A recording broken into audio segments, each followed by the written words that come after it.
it's about...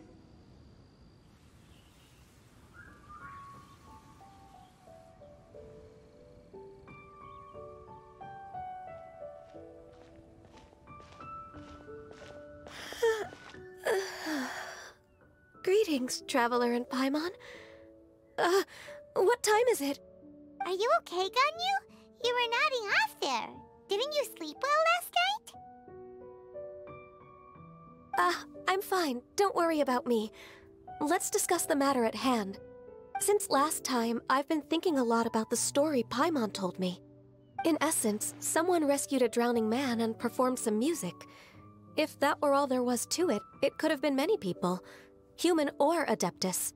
But the tune was allegedly so wonderful that the drowning man forgot about everything else, even his own impending death, and only came to his senses after being brought to shore. Perhaps there was an adeptal power at work in that music that he, as a mortal, could not perceive. Or perhaps he sensed a power surrounding him but lacked the words to describe it, not knowing where it came from. Either way, if this part of the story is true, then the rescuer has to have been an Adeptus. You really think so? But this story is all the way from Fontaine. Isn't this a bit of a long shot? Also, Paimon's really curious about how people from Fontaine think this fairy lady looked. Ooh, like a crystal fly's wings? That would be pretty cool. But Paimon definitely can't imagine any of the Adepti looking like that. Actually, Ganyu, if you had to save a drowning person, how would you go about it? Huh? Me? Well, I'd get them to the shore, and then I'd probably hide behind a tree and watch them for a while. Once I was sure that they were going to be okay, I'd slip away without a sound. Got it. So basically, Ganyu's the type of person who doesn't like taking credit for her good deeds. No, it's not like that. I'm just not very good at explaining things. And I also find it really awkward accepting other people's gratitude. Well, what if this Adeptus in the story had a similar attitude? That would explain why she just left without saying a word.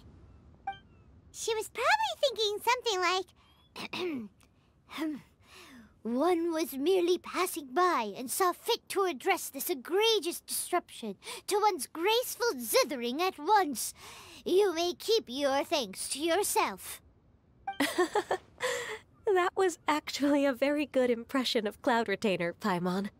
As far as I'm aware, Cloud Retainer isn't the most musically gifted. Still, we can't completely rule her out just yet. If we set off now, we could head to Mount Outsung and ask her about it.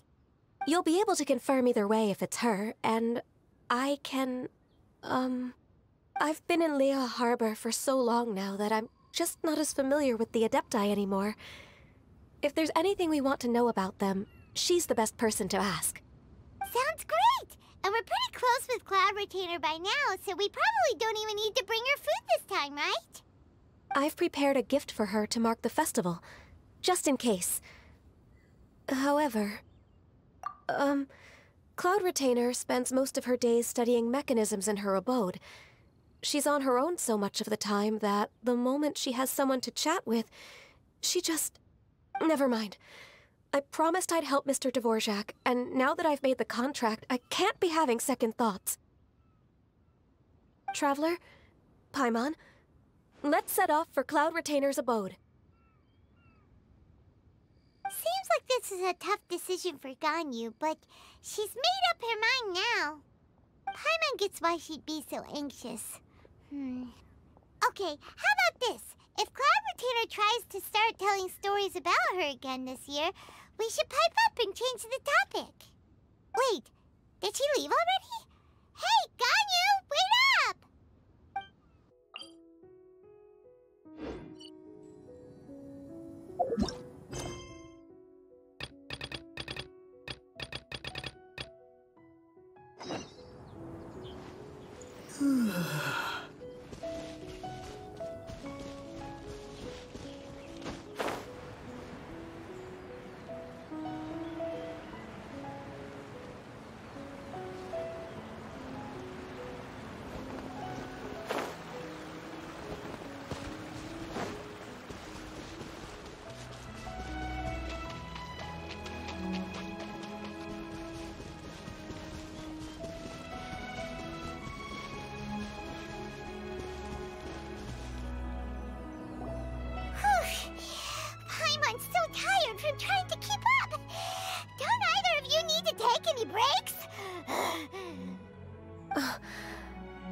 I can't believe it.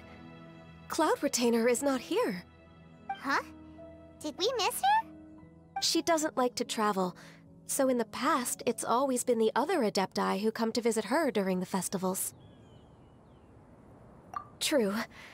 Now that I think about it, Cloud Retainer would be quite capable of taking care of anything on her own. There's no need to worry about her. Since she's not here, I guess the next step is to check all the other Adepti abodes, one by one. Uh-oh. Will it involve a lot more traveling?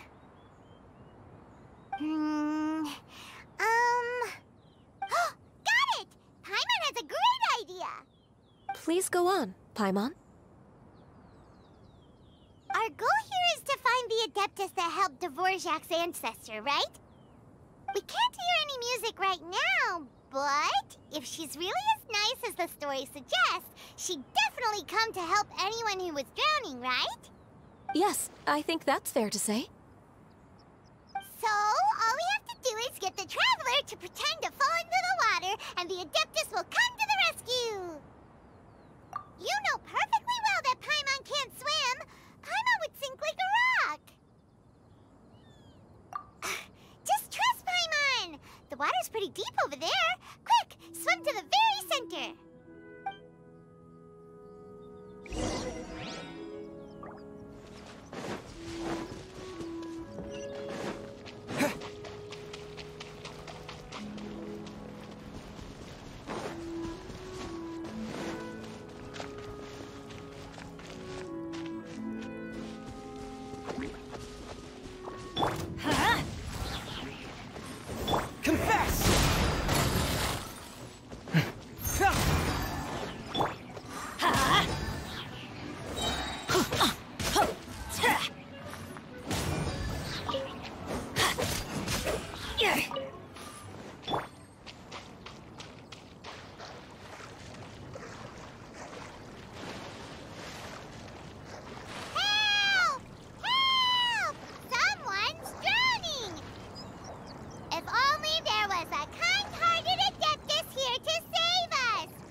What is going on?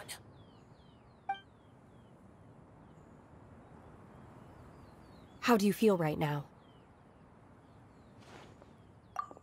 Shenhe! And the Conqueror of Demons. Why don't you say something? Please don't make Paimon explain it. Okay, fine. Paimon will explain. We're looking for an Adeptus who's good at being a lifeguard and playing music. But if the Adepti aren't gonna stay home, then how are we supposed to find them? It wasn't me. Yeah, so this Adeptus is most likely a woman. And I am not an Adeptus, as you both already know, Traveler and Paimon. Okay, so this is Paimon's fault.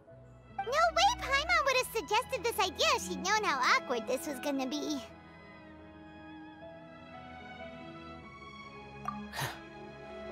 Glad you're okay.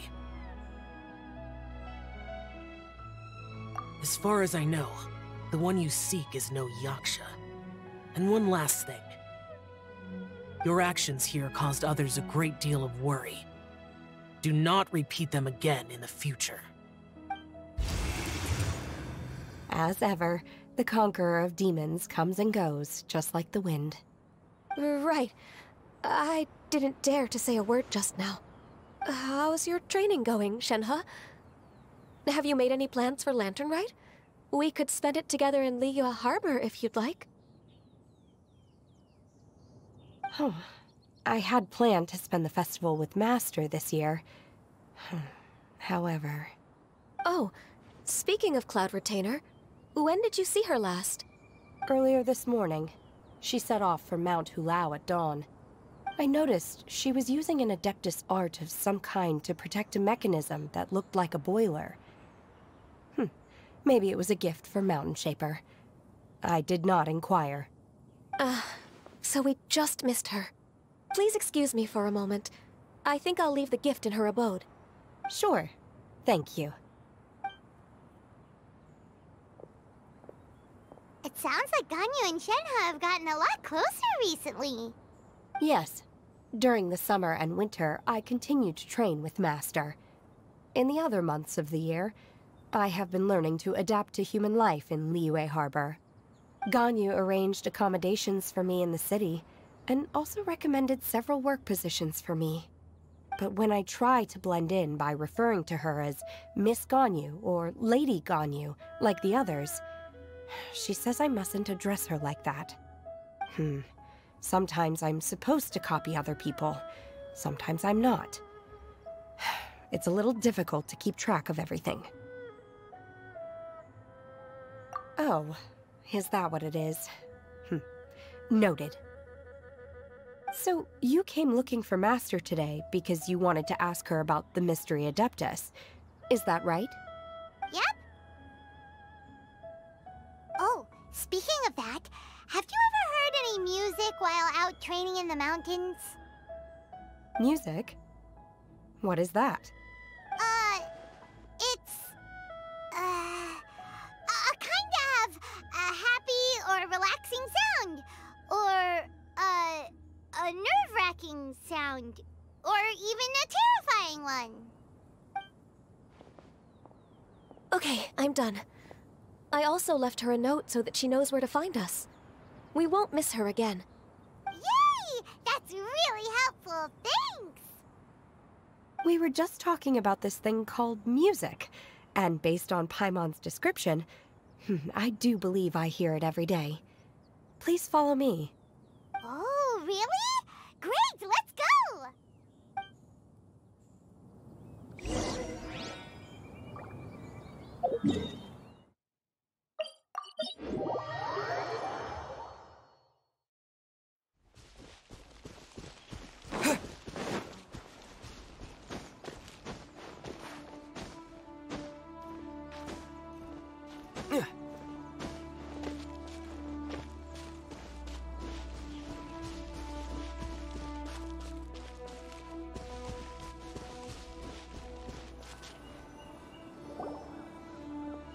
This is the place.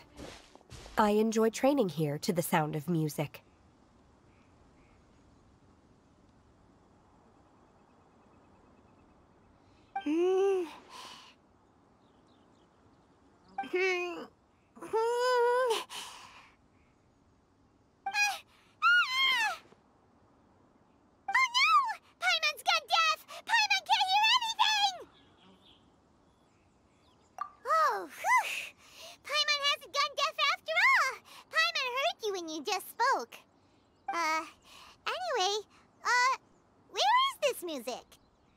The faint sound of birdsong, the quiet murmur of the streams.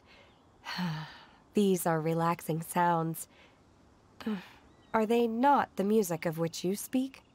Oh, Paimon wasn't quite done with the description. Okay, fine, it's all Paimon's fault. What we're looking for are not the sounds of nature, but melodies played on special instruments. Oh, and a melody is?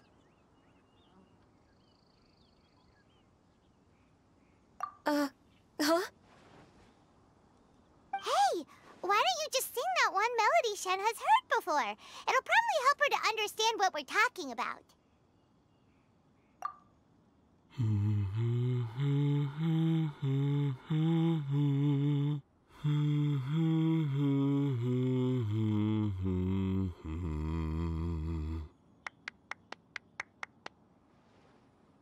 Oh, was that from the opera that Yunjin sang? Mm-hmm. That was a melody, and melodies can be called music. It felt like I was transported back to the past. In my mind's eye, I could see the Zhao lanterns lighting up the night sky again. We're all there, raising our glasses and drinking to our heart's content on the Jade Chamber. As I watched Yunjin's performance, I felt a warm sensation in my heart. And as the drink reached my stomach, it went from warm to hot. When you hummed that melody just now, feelings from a whole year ago came right back to me, as strong as they were on that day. Huh. So that's the power of music. Wow, Shenhe. That was so deep! Music definitely has the power to bring up memories. It's like a time capsule with all the special moments from our lives squished inside. What about you, Ganyu? Are there any melodies that have left a deep impression on you? I don't remember if my parents ever sang any lullabies to me. I know some local folk songs, and a few other things come to mind too. The songs of the sailors down at the docks, the little ditties that the vendors call out in front of their beloved shops, the tunes of folk artists performing on the streets. Yes, that's right. In the past, whenever I heard the sound of those tunes, I always felt that they were worlds apart from me. Nenny and Liyue probably view me as a non-human. And they are right, in the sense that I never could connect with humans' artistic expression and their sentiments. So I haven't been able to integrate into their community and be a part of their lives. At least, that's the view I held in the past. Only more recently did I start to realize that the only barriers are ones that I have erected with my imagination. The way those melodies make me feel isn't all that different from other people after all. They're about mundane details of everyday existence. Life's ups and downs, joys and sorrows. Even though we come from different backgrounds and have different stories to tell, when it comes down to the most common things that we see and experience around us each day in the city, in that sense, we're all the same. You go, Ganyu! You're really making progress. You have loads of friends in Liyue Harbor when you think about it. Like, okay, maybe some are more like coworkers and bosses. But at the very least, Keqing and Shenhe are your friends now, right? Yes, I am. Technically speaking, we should refer to each other by the conventional forms of address used among fellow disciples. But now that I know what constitutes a friendship, I do believe we are more friends than co-disciples. Thank you, everyone. Once the days are warmer, I would like to host you at my home in the city. Please invite Keqing as well. I've planted many types of flowers. I'm sure some of them will be to your taste. You are too kind. I couldn't possibly. Nonsense. You are my friend. I have cultivated and cared for the flowers just as you taught me. Once you've seen them for yourself, I am sure you can advise me how to do an even better job next time. I will save some for decoration. We can feast on the rest. Then, thank you in advance. Wait, what is that saying again? If you insist? Do people say that? I'm not completely sure either. It doesn't matter, okay? You got the point across. No need to split hairs. Paimon's more concerned about your idea of a girls' night out. Eating flowers? Really? Does this have anything to do with you both being the disciples of that illuminated bird? Who dares refer to one not by one's Adeptus title, but merely as that illuminated bird? Master. Our greetings, Cloud Retainer. Ah! There it is! The illuminated bird has landed! Double humph. Now she has the gall to use it rather than she, even after being chastised once already? Barely a moment has passed since we last met, and yet your impertinence has reached new heights. Very well. If you refuse to learn your lesson, one shall scold you no further. One has received your message from Ganyu. On the matter of the Adeptus you seek, one suspects to know their identity. Well, shall one lead the way?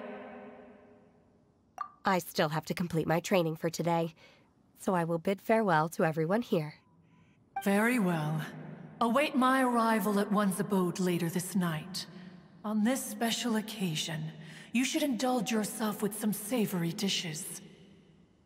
If you want to release a Shao Lantern, come and find us anytime. Thank you, everyone. Happy Lantern Rite to you too.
Is this Quaily Plains? Cloud Retainer, why did you bring us here? Ganyu is of course familiar with the name Guizhong, but have you ever heard of her? Guizhong is another name of Agentis, the god of dust. She was extroverted in nature and adored social gatherings and inventions alike. Long ago, this region was yet a prosperous assembly. Guizhong often invited her friends to visit her home, reserving for us seats around the largest stone table. Sea Gazer would always bring out his latest treasure and place it upon the table. He could be quite the braggart. Though usually a mild-mannered fellow, when it came to those collectibles he was so fond of, he always loved to show them off. Paimon remembers that name. So that's what Sea Gazer was like. He was an old friend and a former rival. One has many memories of him. Once he had brought out the treasure, it would predictably become the center of attention. Neither Guizhong nor one was content to let him just steal the spotlight. So we would then also present our proudest mechanical creations. As Adepti, we were each gifted in our own ways, and naturally proud of our accomplishments in our respective fields of expertise. As a result, one often quarreled with Sea Gazer. His treasures were not even of his own making. He just used his exploration skills to dig them out of the ground. How, pray tell, could he compare to me, when every single one of one's accomplishments were crafted by one's own hand? Cloud Retainer, you are getting competitive again. One digresses. Regardless, every time an argument occurred, Guizhong would come over to watch us during our mutual lambastics. On some occasions, she would join in, and on others, she'd take one of us by the limb and start uttering the most ridiculous nonsense. What kind of nonsense? No kind of nonsense were we spared. Sometimes she would brazenly opine, why argue between yourselves when neither of you could ever hope to beat me? Other times, she would make unsolicited suggestions, such as, Once you two are done arguing, let's go to the foot of the mountain and grill some meat. She always sought to make everyone happy, and one must say, she had quite the gift for it. No matter what nonsense she said, one never felt bothered or offended. It also helped that she never referred to one as that illuminated bird or lady bird. Come on, get over yourself! Anyway, just as our impassioned arguments would reach the apex of acrimony, Marchosius would bring his delectable dishes to the table. Who would dare snub the stove god and his wondrous creations? At the sight of him, we would all immediately drop the argument and prepare the table for a night of feasting and drinking. Back then, one was always bothered by how the cups Rex Lapis brought were always too square for one's taste. Can you see yourselves ever enjoying a drink from a square cup? Precisely. So, as you can see, even one as great as Rex Lapis was not immune to making the occasional blunder. Even one could never find fault with Marchosius's cooking. As we ate, Guizhong would continue to find topics for conversation, filling the table with humor and laughter. Each of those old fossils had their character flaws and points of obstinacy. So why was it that whenever we dined together, we always had a marvelous time? We would drink together from a spot high in the mountains until the moon set and the sun rose, and only then would the banquet finally come to an end. Streetwood Rambler would often remain to admire the flowers with Guizhong before returning to her own abode. The glaze lilies were far more abundant back then. Entire fields of them would appear to the eye as a veritable sea of flowers. Streetward Rambler? That would be Ping. You probably know her as Madam Ping. Oh, okay. Wait, this is a lovely story and everything, but didn't we come here to find that Adeptus from Mr. Dvorak's story? Or are you saying that it was Guizhong? Didn't she, already, Alas, long has one avoided this place for precisely that reason. The sights here are a reminder of a time long gone, and evoke much sorrow. One should have guessed that you would disrupt one's poignant moment of mourning with your incessant questioning. No matter, one will share the whole story with you now. In times gone by, one quarreled oft with Guizhong concerning mechanical principles. We each had our ideals, and neither would yield. Under the pretext of a social gathering, one invited the impartial Rex Lapis to judge the quality of our creations. But Rex Lapis declared that Guizhong's Obscuro Vulpus mechanism was superior. Though one was too proud to acknowledge it, in one's heart, one knew that Guizhong was indeed the superior talent in the mechanical arts. As for the story between Guizhong and Streetward Rambler, that begins with a certain bell. In Guizhong's opinion, while mechanisms were no substitute for human composers, they were yet capable of producing simple but fine melodies. But Streetward Rambler believed music to be an expression of the soul, an emotional enterprise that could never hope to be replicated by machinery. They argued endlessly, until one asked Rex Lapis to intercede. He confiscated the bell and designated it for ceremonial use. Thereafter, one would often find them convening in the mountains, discussing music, mechanics, and all the affairs of the mortal world.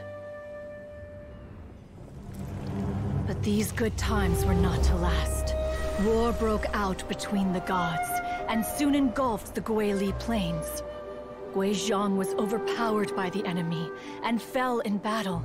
When Streetwood Rambler and I arrived at the scene at long last, all that remained among the ruins was her lifeless body.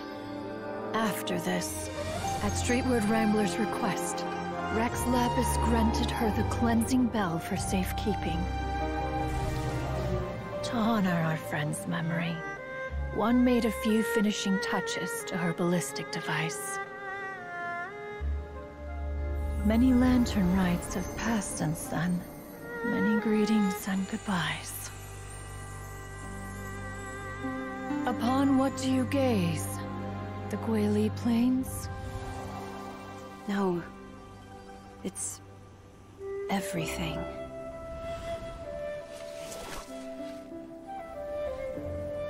We think of human life as like a lantern that's lit one minute and extinguished the next. But are we Adepti so different? Perhaps as dust settles after a storm, we too must one day return to the world below. One has always been austere and private by nature, and has never relished socializing. One's dealings with Guizhong were born out of discussions on the discipline of mechanics. What? You have loads of friends, and you seem pretty chatty. Just because one is not ignorant of social graces does not mean one is fond of them. One is perfectly capable of partaking in conversation despite being introverted. But in the end, one is nothing like Streetwood Rambler. She is dauntless but thoughtful, not to mention eloquent and wise. Moreover, her friendship with Guizhong was far greater than one's own. Back when they were rivals, they would often compete against one another in the realm of musical composition. That cleansing bell was one of Guizhong's proudest works, having the ability to both compose and perform. Wait, that's weird. Didn't Madame Ping say she pestered an old friend for that bell? And she also said something about being a vain beauty when she was young or something. Streetwood Rambler, a vain beauty. My foot. That bell has a sad history. Clearly, she refrained from sharing with you the truth of its origins, since the right time had not yet come. As for her old friend, who else could it be? As soon as Streetwood Rambler heard that a certain Zhang Li wished to borrow the bell, she realized that the man was none other than Rex Lapis, and that he had made an enormous decision. After all, we all have known each other for several millennia. Some things between us are implicitly understood. Whoa! So they were talking in secret code? Oh, Paimon did not see that one coming. Enough of your intrusions. Where was one up to? Ah, yes. One remembers now. The cleansing bell is powered by a mechanical art, and can be used to great effect as an accompanying instrument. After the passing of its creator, it was used on numerous occasions during rites of parting. But Streetwood Rambler did not acquire it from Rex Lapis for the purpose of producing further funerary tunes. No. Each time she rang it, it was to play the tune that Guizhong composed on it. The two once clashed over their beliefs about the meaning of music. Who would have thought that with Guizhong's passing and Streetwood Rambler's mourning, two tunes composed in discord would eventually become one harmonious composition?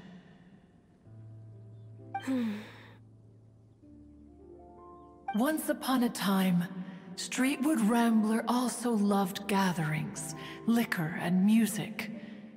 But after Guizhong passed, she preferred her own company, She could often be found sitting alone at a mountain summit, contemplating and reminiscing with her zither.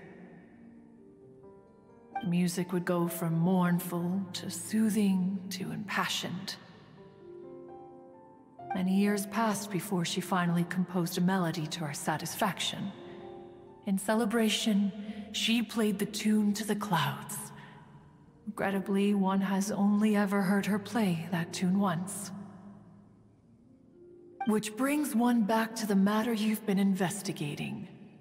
Perhaps it was during that performance that the ancestor of your Fontaine friend fell into the water and was saved by Streetwood Rambler. But if she was so happy with the melody, why would she only play it once? One was also greatly perplexed by this.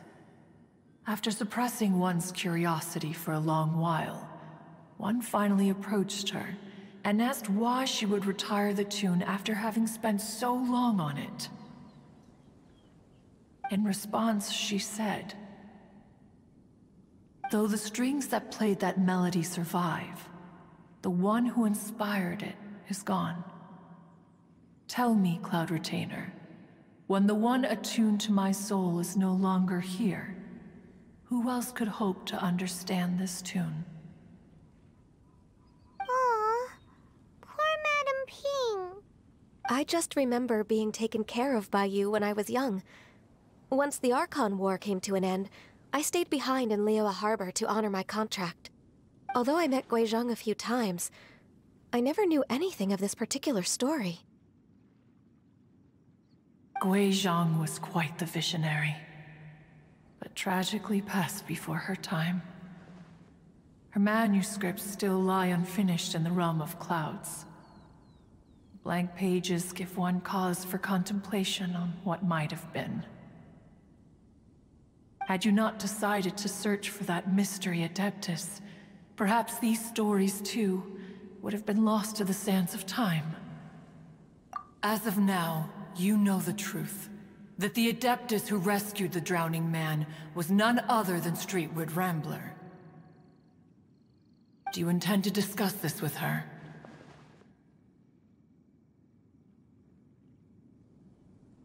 Do you mean Ping might find the topic too distressing? Precisely. The passing of our old friend is a heavy topic that both of us are usually careful to avoid. If I may be so bold, Cloud Retainer, could it be that this is just your own personal opinion? Oh? How so?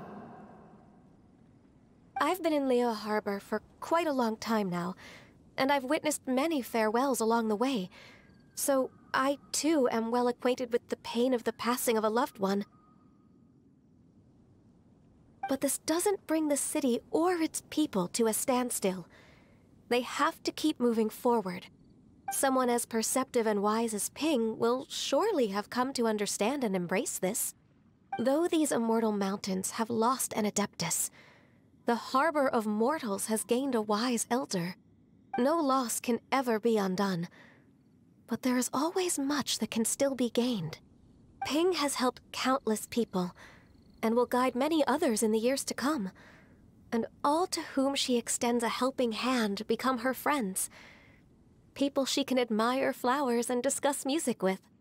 Though it is heartbreaking to lose a kindred spirit, life goes on, because there are new friends waiting for you further down the road.